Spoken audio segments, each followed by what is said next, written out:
Yeah. Okay, let me. Yeah. Not So- punch. That is a problem. I know, and I put on so much weight over the last few months, Doesn't and seem. because I was a little Okay. leaner a while before, and it's just accelerated. So Yeah? this is a very unpleasant view for my YouTube channel. Well, anyway. Yeah, this is cool. So Sharan, pediatrician. Yes. Okay, shall we? Yeah. Okay. Hey Sharan, how are you? Good. How are you? Good, thank you. Hi, I'm Salman, and this is Salman Needs a Job, a podcast about jobs. So today I have with me Sharan, Dr. Sharan. Sharan is a pediatrician. So yesterday I was talking to my friend, and he was telling me, friend Vatsal, and he was telling me that his friend Sharan is here and he's traveling back to the US tomorrow, and he's a doctor. And I was like, if he's leaving, let me talk to him and find out about being a doctor and working in the US. So here I am with him at Wrkbay Cafe in Karama in Dubai. How are you doing? Good. How are you? Good, thank you. So when did you come here and what's going on? I've just been here since less than a week. This was my annual sort of 2 weeks, part of my 4-week vacation. We get 4 weeks a year, so it's like 2 weeks and 2 weeks spread it out. And I'm happy to be here. My family's from Dubai. We live here. I was born and raised here. So I'm just here for a short while, just 7-8 days. Okay. Because again, I have to go back in quarantine.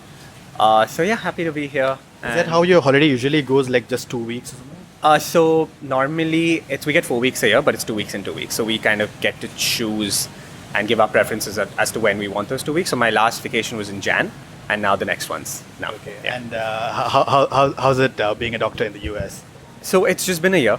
I went there in end of June last year, and this is residency, so it's actually a training job. Okay. And I'm doing pediatrics, and after it's a 3-year training job. I'm done with first year, and after So 2 more training years, yeah. job, is it part of a course or something? So technically, you're an employee, but you're still supervised. You're a trainee, Okay. and it's a 3-year training job in pediatrics. And after that, you're an independent pediatrician. You're a specialist. You get the degree. You get to call yourself a pediatrician. So this is a job. It's not you're also learning, but you're not enrolled necessarily in a university. You're not paying tuition fee. So you're a job. You're working, but you're training. Okay. Yeah. And you did your MBBS and MD in Manipal, is that No, right? so just MBBS in Manipal. This is actually, so this equates to an MD. Okay. So in India, a residency it's 3 years, and it's an MD or an MS. Okay. And that's an MD. But again, so I'm doing that part. I finished my MBBS around more than a year ago. Okay. Almost 2 years ago, and this is the 3 years. This is the further training that you need to become a specialist. Yeah. Anytime I talk to a doctor, the whole thing about MD and 3 years, 5 years, and there's so much to study. It's just like I can't even imagine. Like if there was a better way to do this, like a 3-year course or something, and but then you're working with human beings, and I would prefer that you've studied for like a 20 years. or something. Exactly. So it's a long journey. I mean, in India, like you go to your MBBS right after high school. Again, the entrance exams are competitive, so maybe the same year, maybe the year after. And then it's a 5.5-year thing course in India. And then after that, depending on where you want to go for your training, is depend. Like so in the US, residency is usually 3 years, unless it's like surgery or neurosurgery, something just 5 to 6 years. Okay. And in India, again, it's fixed. It's 3 years. In the UK, again, it's a different training pathway. It's really varies. So yeah, those are like different So pathways. what's the difference, like your MD, the residency in the US, and the kind of MD in India? What's like the difference in curriculum or the process and all that? Okay, so the processes are very, very different because in India, there's your national entrance exam called NEET.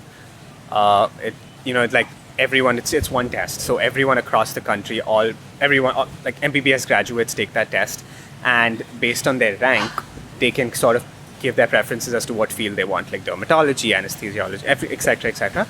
And based on their rank, you kind of fill up seats in colleges. Yeah. So it's one step, but it's very, very competitive. There's a Yeah. lot of people doing the test, very few seats, so it's pretty competitive. And expensive. So it depends again if you're in a government college or a private college, and the fees really vary. But Okay. again, so the process of getting into the US is longer in the sense that there are 3 exams. Okay. Each exam is around 8 to 9 hours. And now the process has changed. I think one of the test exams is not being held because of COVID. Okay. But you need 3 exams. You need, again, to build up your CV as well. You need letters of recommendation from US physicians. And then you apply to programs, you get interviews depending on your credentials, and then based on where you interview, you rank them in order of your preference, and it depends on how they ranked you as well, and then you match. What is an 8 to 9 hour exam? Like, what is that? Okay, so the process to get into the US to be certified and to kind of equate your degree to the degree there is called the USMLE. So step 1 is basic sciences, and it's again it's an 8-hour exam, but then you get a break, a total break of 1 hour, and you can space out those breaks. So you can do like 10 minutes, 10 minutes, 10 minutes, 10 minutes. And then step 2 is more clinical. That's one part. And then step 2 had another practical exam, like it's more clinical simulations, which you have to do in the US. But now it's not being held because of distancing and because of COVID. So those are the 3. And then something called step 3, which is after your sort of, you don't have to do it before residency, but then it's also sort of to get a license to practice in the US. Okay. So is it open to everybody? Can anybody who's like an MBBS try to? Yes. Okay. Yeah. Okay, that is cool. But do also do a lot of doctors from India, or do they do this? Do they go to US to pursue a career in medicine? So a lot of people do. So again, it depends on which college you're from. So my batch, there were quite a few people who went to the US. Then it really varies, but then it's a very good option. A lot of people do that. Some people go directly after medical school. Some people do their residency in India and then go to the US. But yes, it is. And they're open to international graduates. So yes, it's pretty. So how did your decision to go to the US happen? Like, is it because of the country? Like, did you want to move there or something? By the way, there's a bird over here which is very pretty, but not podcast friendly. So just FYI warning. Yeah. So how did that decision happen? Tell me. So I think there's a lot of factors. Again, it depends on your end goal. If you want to settle in the US, if you want to settle in India, if you want to settle in Dubai, if you want to go to the UK, it really depends.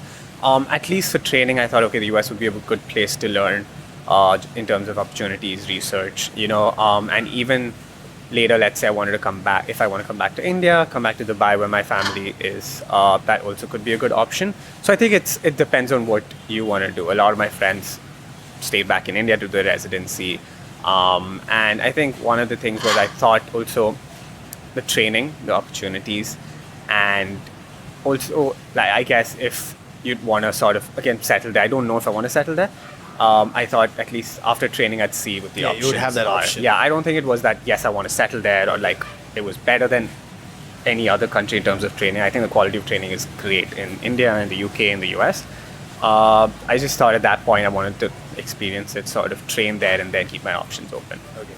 Now, like, because studying in India is also like very expensive, how does that compare to the US for something like this? So I think in India, it depends on whether you want to study at a private college or a government college. Like Manipal was a private medical school, so it was a little more expensive than government colleges. And then if also depends on where you want to do your MD or your MS. So fees vary. So I think some places could be expensive, some places are not that expensive. And it's not that it's fixed. The thing is, the US, the process of getting in, each exam had a fee, and then when you go there and you actually do like exchange programs, you rotate there, you do medical student rotations in the US, get letters of recommendation from US physicians.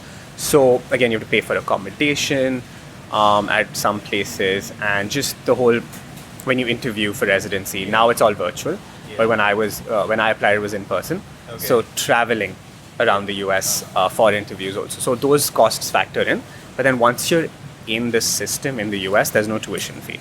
Okay. Like you're not paying a university or something, you're getting paid. Okay. Like in India, it again depends. So you're paying a fee to the university and you're getting paid as well. Again, so the ratio really varies. Okay. Is it like an MS in the US or something like that? I don't know if you know. MS is an engineering master's. Is it comparable to that? Like, I think so. I'm not actually not too sure. No, but the MS, I think it has a course fee for those 2 years, or I think it's 2.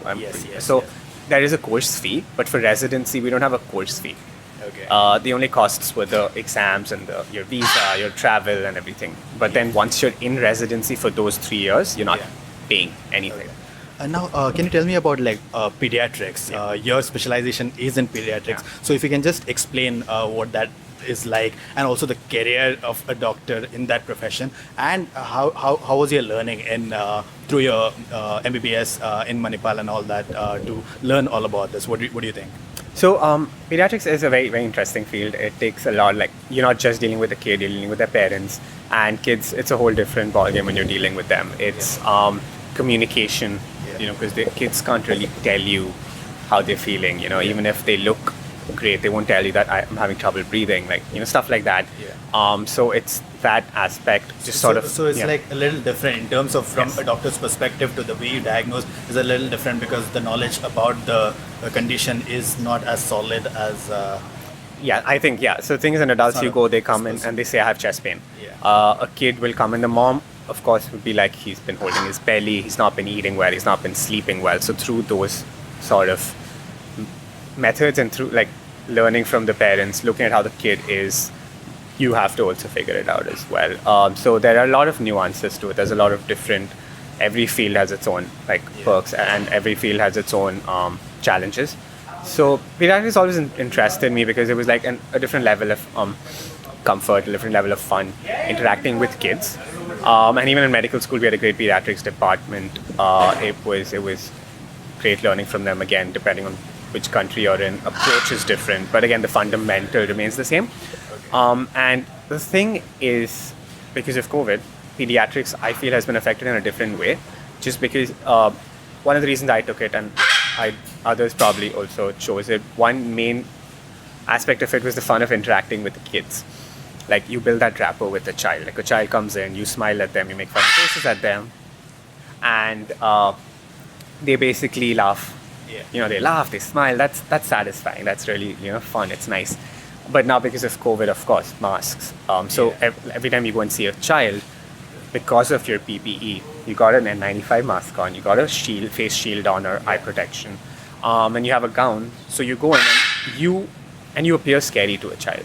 Like, and they're scared because they're not seeing a face, they're seeing like PPE, so and it is a necessity. It's to protect them, it's to protect everyone else, but that's its own challenge. That's actually become. So at what point in your journey did you decide to be a pediatrician? Was it through your MBBS while you were doing that, or prior to that itself? I think when I started MBBS, I had a feeling that I wanted to do pediatrics. I guess also towards the end, as I got exposure to different fields during my internship, it was like, what if I like this too? What if I like that too? But then ultimately, I was like, I probably like pediatrics. At what stage are you required to decide this? So it depends. Again, in India, when you do the exam, you give a few fields that you like, and then based on your rank, you can choose as well, depending on how your rank is and the availability. But I think in the US, you have to make that decision a little early. Because again, if you do rotations in the US as a medical student, like let's say you do it in pediatrics and you get letters of recommendations from good pediatricians to build your CV up, because they really matter. So you have to decide that pretty soon. And then you apply to pediatric programs or let's say whatever specialty you want. And then you interview. So, that way it's a little bit. Okay, this fella is not, this fella doesn't want us to do this here. Okay, so now, specifically about Manipal and your experience studying in India, what did you think? And just your general view of the whole process of education, medical education in India. I think, again, it's competitive. Also, like getting into medical school and getting into residency. It's very difficult. It's very competitive because there are a lot of, there are fewer seats. It's a lot of competition. So, the people I was with are everyone, was great. The experience was good. Manipal, the education was great. It's the campus, the facilities, the faculty, my colleagues, my friends, everyone. It was a very good experience. It was actually very, very enriching. Manipal is an awesome place. It's a great town. It's a really nice. You would have had a blast. It was nice. Yeah, it was nice. There was a lot to do. A lot of restaurants, stuff. It was nice. And then Mangalore, it would be a lot of. It was a great experience, and we had a great library. It was so academically very, very, very nice. It was a great experience. Yeah. And cool. And how about living in the US? That transition. Do you like it? And what's going on? You're in New York, right? I'm in New York. Yes. So it's a change just because all these years you grew up in Dubai, it's a very comfortable environment. Then you go to like India and it's different. So I think adjusting to the US this last year, it's like you're on your own, which is nice because again, I'm glad that now I can, like my parents don't have to spend on me, which is like a huge relief. But it's also different because again, but New York's great because there's so much diversity. And it's just been adjusting to adulting, which has been a thing, taxes and rent and stuff like that, which is nice, which is different. And COVID, of course, has changed a Talk lot about of COVID. things. Yeah. Before that, like in terms of what the city offers, because you have lived in like 3 different cities, Yeah. and all of them are unique in its own way. And India, especially, is I don't know, like because you lived in Dubai, born and brought up in Dubai, people find the idea of going back to India like a difficult one, whereas you went and studied and all that. Was that difficult for you? And how do you compare these cities just in terms of lifestyle? Okay, so like I said, Dubai was a comfortable life. It's very comfortable. Then when you go to India, of course, it's more like real. It's more fast paced. Manipal still, I felt, was a little easier to adjust because there are a lot of international students, a lot of people from all over the world. So it was not that difficult to adjust. Yeah, and again, they had a lot of stuff to do. And again, so the thing is, Dubai also very Indian. So you feel at home. You don't feel. Yeah. You feel like it feels like home. I mean, it is home. But then there wasn't a lot of trouble adjusting, honestly. Okay, that's cool. Now, finally, like COVID and Yes. your profession. Obviously, your profession is in the front lines of this whole pandemic. I was about to call it epidemic.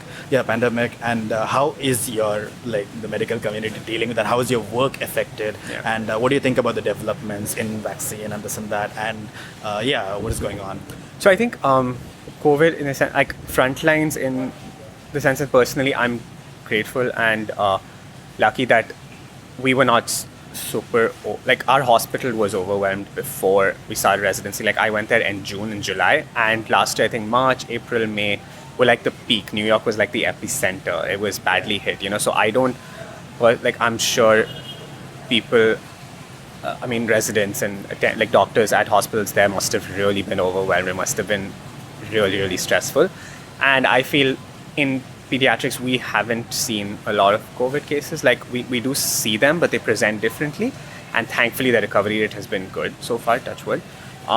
So I feel when we went by that time, COVID had affected pediatrics in a different way, as in like the volume had gone down because parents were scared to bring their children to the hospital. But now it's slowly getting back. But I know that some of my colleagues and friends in internal medicine, a different specialty, emergency medicine, etc., they were slammed because that's like front lines, because they first present to the ER. So that must have been really, really stressful. And internal medicine, of course, they take care of adult patients with COVID, so ventilators and stuff. So I personally, I feel like they've dealt more with the brunt of COVID and like the whole impact, a lot. And like I said, COVID has affected everyone in a different way. Initially we had lectures twice a day. We used to have conference, and that initially was in person, then it became virtual. Now it's back to being in person. A lot of our meetings were virtual seminars, so that kind of changed. And again, social distancing guidelines. And New York, initially there was a lockdown. They really handled it well. Now it's slowly opening up, which is good. They rolled out the vaccine really well. I got my second shot in Jan, and they had started it as soon as October, November for healthcare workers, teachers, first responders, and a lot of certain categories, people with pre-existing health conditions. So I'm grateful that that point they rolled it out, and now the vaccines are being it's nice. So I feel now things are slowly sort of picking up, slow and steady. So like this COVID was something very new to the world, right? And to the medical profession especially, you are the ones to be most updated about this. We are updated like the number of cases. You have to get more scared and all these different types of things, but you guys have to really invest in the learning and developments in the space. And how did that happen in your hospital, or how is that happening in the medical community? So I think initially COVID was something we were like, no one, like it was so new. It was something that was just, it was overwhelming. People had to sort of, the more research kept popping up, and you find out something new about the virus every day. This is how it works. No, this is how it works. This is how it spreads. The guidelines and like ways to fight, like ways to combat it, effective measures, what medications work, what medications don't work, and data, and like how complications. So it was so new. So I guess like the research is still ongoing. People had to keep sort of, oh no, this is new, so let's deal with it this way. This is new, so let's deal with it this way. So I think that was Communication. How was the communication happening? Was it like were there trainings, or were there like, or was it like WhatsApp messages like how we get? No. Oh, no. So WhatsApp is, a lot of WhatsApp forwards are not validated. I tell my parents that as well, all our family groups and stuff. But I think there were debriefings, there were at meetings, at conferences, people were being told that these are the guidelines. Different organizations came up with policies on, like inpatient admission and testing policies, and then with the vaccine. So I guess there was a lot of structure. Yes, there was a lot of structure. So, final thoughts. The idea of this was to actually introduce the viewers, listeners to becoming a doctor. Becoming a doctor, studying in the US, and introducing to pediatrics and all that. Thank you for that. Any final thoughts you wanna like address? Or something? I think that's pretty much it. And again, like, let's really hope and hoping COVID sort of like gets dealt with. And it's a crazy time. It's affected a lot of people like everywhere. And yeah, let's hope that things get better. Thank you for having me. This is fun. It was nice. Yeah, really nice meeting you. Any shout out to your Instagram, like where people can follow if you want to. Yeah, it's S_MIRCHI 94. My last name is Mirchandani. My nickname was Mirchi, which means chili in Hindi, so it's S_Mirchi 94. And yeah, thank you for having me. Thank you so much. You missed out on a job at Radio Mirchi for this silly pediatrician. What's the should have done it. Right. Thank you. No, yes, thank you. Thank you for having me. Awesome. And I hope you enjoyed this, and do follow Salman Needs a Job on YouTube, and have a good one. Hope you're safe.